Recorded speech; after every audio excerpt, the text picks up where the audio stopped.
Public interest में आज सबसे पहले आपको बताया जाएगा कि बीजेपी ने अपने 104 विजयी सांसदों को दोबारा टिकट क्यों नहीं दिया, और यह भी कि पंजाब के पूर्व सीएम के पोते रवनीत बिट्टू, हिमाचल के 6 बागी कांग्रेसी विधायकों और हरियाणा में कांग्रेस के विवादित पूर्व सांसद नवीन जिंदल को पार्टी धड़ाधड़ एंट्री क्यों दे रही है। सवालों के जवाब की शुरुआत उत्तर प्रदेश के मेरठ से करते हैं, क्योंकि मोदी के विजय अभियान का मेरठ से करारा कनेक्शन है।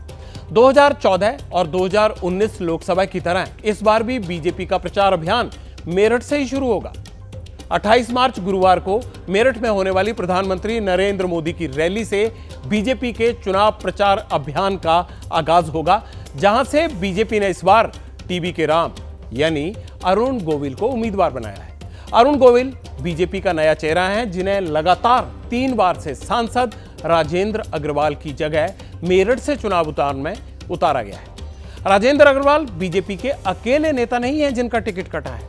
अब तक 405 उम्मीदवारों के नामों का ऐलान हुआ है, जिनमें से 104 सांसदों के टिकट काट दिए गए हैं। जीते हुए सांसदों का टिकट क्यों काट दिया गया, इसकी पूरी पड़ताल थोड़ी देर में पटियाल आपके सामने रखेगा। पहले आप मोदी की विजय में मेरठ कनेक्शन की कहानी खुद टीवी के राम यानी अरुण गोविल से सुन लीजिए। याद रहे, अयोध्या में राम मंदिर की प्राण प्रतिष्ठा बड़ा चुनावी मुद्दा माना जा रहा है। खैर, बीजेपी ने मेरठ में उम्मीदवार का चेहरा तो बदल दिया, लेकिन मेरठ से चुनाव अभियान शुरू करने को लेकर पार्टी का राजनीतिक भ्रम नहीं बदला। मेरठ से चुनाव अभियान को बीजेपी शुभ मानती है। नरेंद्र मोदी 2014 लोकसभा चुनाव लड़ने के लिए यूपी पहुंचे। 2 फरवरी को अभियान की शुरुआत मेरठ की रैली से की। 2019 लोकसभा चुनाव का प्रचार 28 मार्च को मेरठ से ही शुरू किया था उन्होंने। 2024 लोकसभा चुनाव अभियान शुरू होने की तारीख और जगह वही है। मेरठ में मोदी की रैली 2017 में यूपी विधानसभा चुनाव में भी हुई थी। वहीं से मोदी ने चुनाव अभियान की शुरुआत की थी। और अगर हम बात करें विधानसभा चुनाव 2022 की, तो उसकी शुरुआत भी या उसका कैंपेन भी मोदी ने मेरठ से ही शुरू किया था। बीजेपी का मानना है कि मेरठ से मिली मजबूती जो शुरुआत से उन्हें असर दिखाती है, वो यूपी के दूसरे किनारे पूर्वांचल तक असर डालती है और नतीजे पार्टी के पक्ष में आते हैं। लेकिन बड़ा लक्ष्य हासिल करने के लिए बीजेपी का पूरा जोर उम्मीदवारों की विनिंग कैपेबिलिटी और अपना स्ट्राइक रेट बढ़ाने पर है, क्योंकि इसके बगैर बीजेपी का 400 पार का टारगेट पूरा नहीं हो सकता।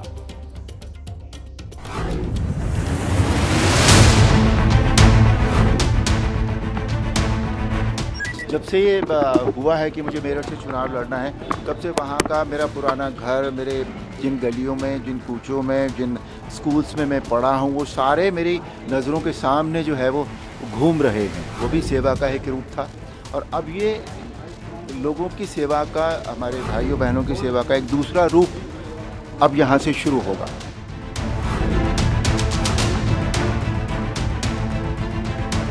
कंगना रनावत जैसी ऐसे बहुत सारे सेलिब्रिटी हैं जो सेलिब्रिटी होने के मुखौटे के पीछे भारतीय जनता पार्टी की बैटिंग करते हैं।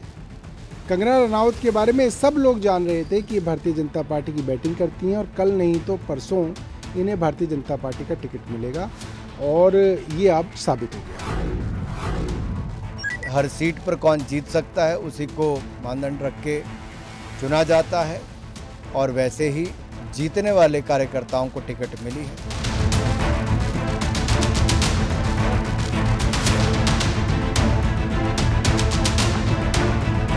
कुरुक्षेत्र संसदीय क्षेत्र की जनता मेरे परिवार है। उनसे हमारा एक 30 वर्ष का एक पारिवारिक रिश्ता है, और हमेशा वहाँ से लोगों से मुझे प्यार मिला, उनका बहुत आशीर्वाद मिला। और आज जब मुझे एक बार दोबारा से मुझे मैदान में उतारा गया है, जो हम विकसित भारत का जो सपना है माननीय मोदी जी का, उसके ऊपर हम काम करेंगे और मिलजुल कर अपने सपनों के हरियाणा और अपने सपनों के हिंदुस्तान का निर्माण करेंगे। जवान नेता है, बड़े शिक्षित आदमी है, और उनकी छवि बड़ी स्पष्ट है, साफ सुथरा छवि है, और गांधी परिवार के साथ उनका जुड़ाव है। इसलिए उनको टिकट देने में इनकार किए आपकी बीजेपी पार्टी। तो फिलहाल मुझे तो लगता है उनको आना चाहिए, वो आने से हम बड़े खुशी होंगे।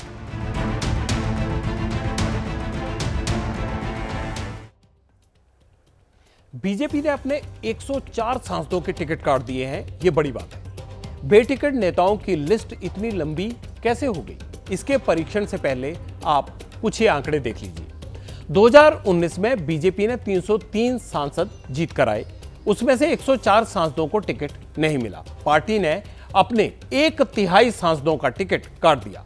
टिकट कटने वाली लिस्ट में मोदी सरकार के 10 मंत्री भी शामिल हैं। सांसद और मंत्री जनरल वीके सिंह की जगह अतुल गर्ग को गाजियाबाद से टिकट मिला है। बढ़ती उम्र का हवाला दिया गया। वीके सिंह ने खुद आगे आकर चुनाव लड़ने से इनकार किया। सांसद वरुण गांधी ने पार्टी के खिलाफ मोर्चा खोल रखा था। पीलीभीत से वरुण का टिकट कट गया। जितिन प्रसाद को टिकट दिया गया है। संतोष गंगवार की बढ़ती उम्र आड़े आई। बरेली का टिकट छत्रपाल गंगवार को थमा दिया गया। विवादित छवि और बयान देने वाले भोपाल की सांसद प्रज्ञा ठाकुर का टिकट भी कट गया है। 2019 में केपी यादव ने गुना सीट पर ज्योतिरादित्य सिंधिया को हराया था। इस बार सिंधिया ने परिवार की सीट गुना का टिकट वापस हासिल कर लिया, क्योंकि वो पार्टी बदल चुके हैं। अब वो बीजेपी से लड़ेंगे। विवादित बयानों के चलते उत्तर कन्नड़ सीट से 6 बार के सांसद अनंत हेगड़े का टिकट भी कट गया है। बड़े नेताओं के टिकट कटे और एक्सपर्ट इस पर क्या कहते हैं, हम उनके पास भी गए। उन्होंने जो बताया आप भी सुन लीजिए। हमारे सामने एक इतिहास है। अगर गुजरात के विधानसभा चुनाव को देखें तो बीजेपी ने अपना पूरा मंत्रिमंडल बदल दिया, मुख्यमंत्री बदल दिया और सारे मंत्रियों को बदल दिया। और गुजरात के विधानसभा चुनाव में कैसे नतीजे आए? बीजेपी ने प्रचंड जीत हासिल की, सारे अपने पुराने रिकॉर्ड तोड़े।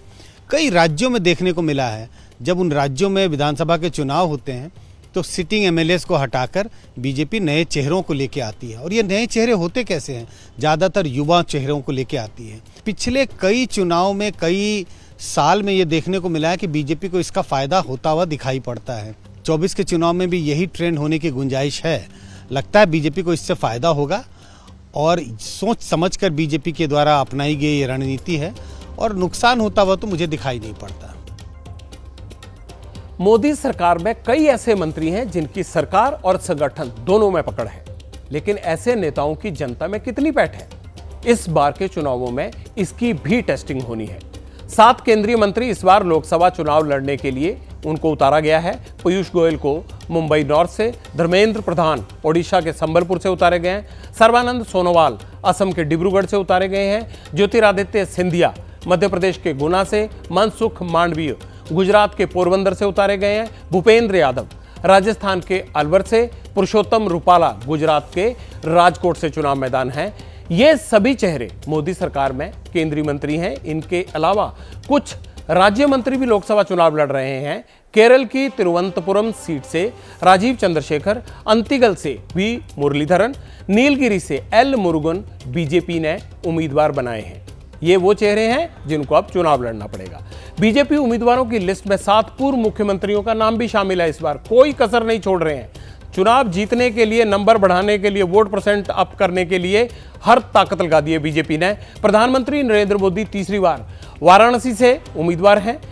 यूपी के पूर्व सीएम और मौजूदा रक्षा मंत्री राजनाथ सिंह, एमपी के अगर पूर्व सीएम की बात करें शिवराज सिंह चौहान की, तो हम उनको भी उतारा गया है। कर्नाटक के पूर्व सीएम हैं बासवराज बोमई, उनको भी उतारा गया। असम के पूर्व सीएम हैं सर्बानंद सोनोवाल, उनको भी उतारा गया। झारखंड के पूर्व सीएम अर्जुन मुंडा और उत्तराखंड के पूर्व सीएम त्रिवेंद्र सिंह रावत को लोकसभा चुनाव लड़ने के लिए पार्टी ने उतारा है।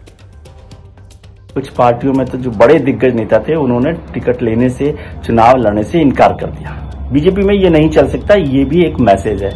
बीजेपी अपने हर नेता को, चाहे वो मुख्यमंत्री हो, केंद्रीय मंत्री हो, राज्यों में मंत्री हो, सबको एक कार्यकर्ता की नजर से देखते हैं और उनकी जिम्मेदारी पार्टी तय कर रही है कि किस वक्त किनको ये जिम्मेदारी मिलेगी। ये नहीं है, बहुत सारे लोग होते हैं जिनको राज्यसभा की आदत पड़ गई होती है, वो हमेशा राज्यसभा रहते हैं। तो उन सबको भी पार्टी ने राज्यसभा से लोकसभा के चुनावों में उतारा ताकि आपको अपनी लड़ाई खुद लड़नी पड़े और इसलिए आप देखते हैं कि वो मुख्यमंत्रियों को भी उतार देते हैं, केंद्रीय मंत्रियों को भी उतार देते हैं, राज्यसभा वालों को भी बहुत सारे लोगों को उतारा है। उसकी बड़ी वजह यही है। और उसका एक और बड़ा कारण है कि जो नए लोग हैं पार्टी में, जिनको पहले कोई मौका नहीं मिला, उन्हें राज्यसभा मिल सकती है, उनको मंत्री पद मिल सकता है, राज्यों में जिम्मेदारी मिल सकती है।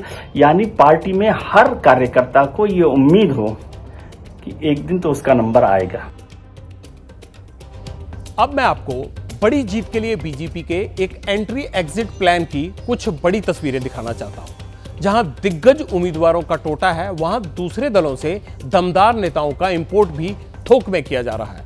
रवनीत सिंह बिट्टू थोड़ी देर पहले ही कांग्रेस छोड़कर बीजेपी में शामिल हो गए।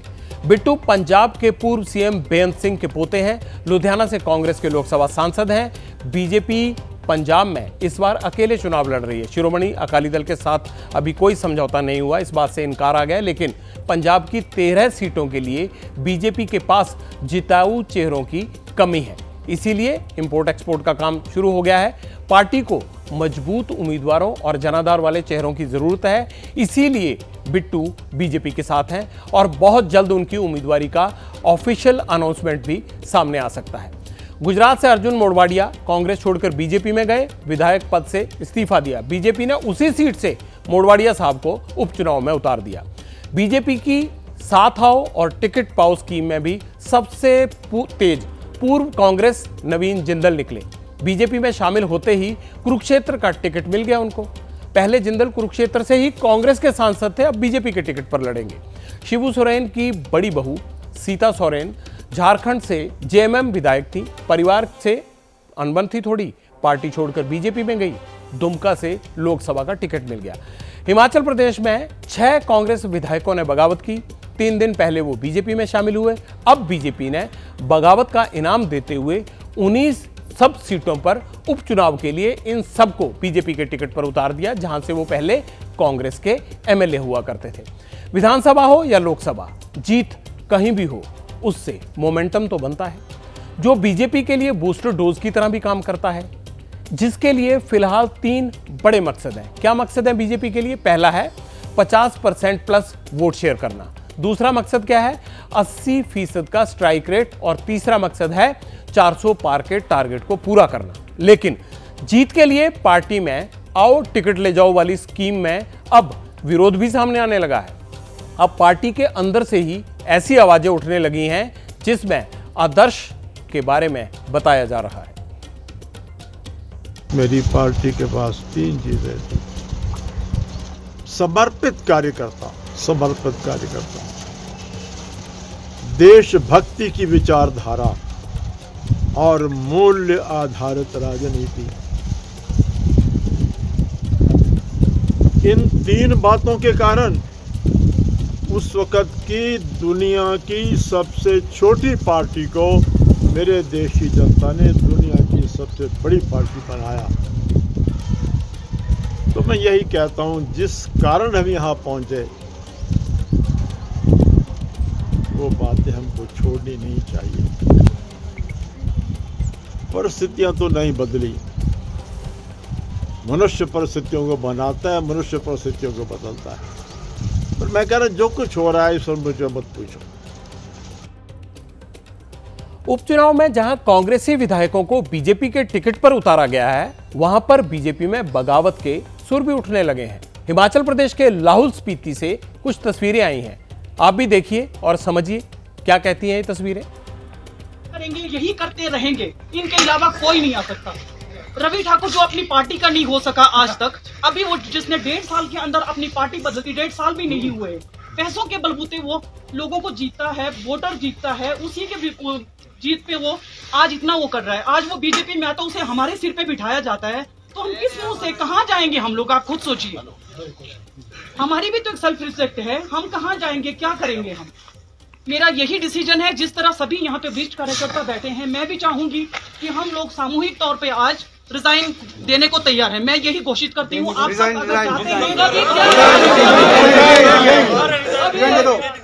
जैसे ही घड़ी का काटा दोपहर 2:30 पे आए, बबीता जी का दिल सास बहू साजिश के लिए मचल जाए।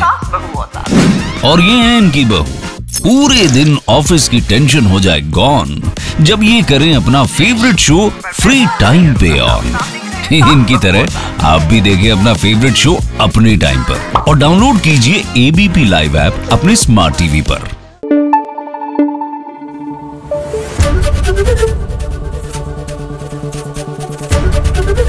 एबीपी न्यूज आपको रखे आगे।